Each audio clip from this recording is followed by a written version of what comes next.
Hi, I'm David Witter, founder and CEO of Financial Harvest Wealth Advisors. We've been here in Winter Park since 2010, and we recently moved into our new offices. We fulfilled the dream of owning our own office building here in Winter Park to establish deep community roots. My name is Katie Witter. I'm principal of Financial Harvest Wealth Advisors. I do a lot of business development and marketing for the firm, as well as help David with financial planning with our clients. Well, my parents have been married over 4 decades, and David and I have 2 young children, 2.5 and a 4.5-year-old, and live in Winter Park. Often people ask me how I got into doing what I'm doing now, and my story starts between my sophomore and junior year at college, and a great bonding time with my dad that summer. But he sat me down at the end of the summer and he said, "David, I'm planning to move out and divorce your mom."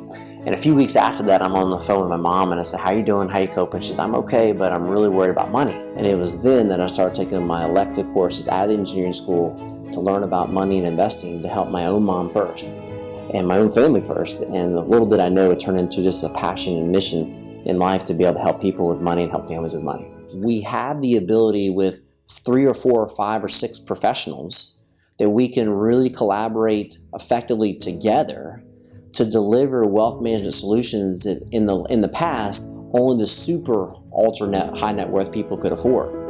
I think one of the most important things when a client walks in the door or we're having a conversation, that they feel like the most important person in the room.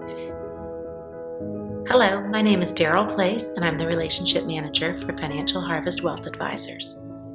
Several years ago, my husband and I were looking for a little bit of advice as we were getting closer to beginning to think about retirement, and we interviewed a few different financial advisors. We were not real thrilled with anyone that we talked to. No one seemed to share our same values or strategies or concerns. And a good friend of mine recommended, "Hey, have you heard of David and Katie? Why don't you go meet with them? I think you might really like them." Well, my husband and I walked out and we were ecstatic. We just immediately fell in love with David and Katie and loved the way they approached wealth management and approached our specific situation, had unique solutions and ideas that we hadn't heard of before, and we knew that we wanted to work with them. When I think about being able to pass my rocking chair test, I think of it in terms of a 3-part test. I think of it as trying to be physically fit, spiritually fit, and financially fit in order to pass my rocking chair test. When I think of my rocking chair test is, I think of my parents. They have been married over 4 decades. And my dad has been professionally successful. When David and I are at that age when we're 80 years old looking back over our lives, I think the biggest thing for us is say, I lived a good and satisfying life.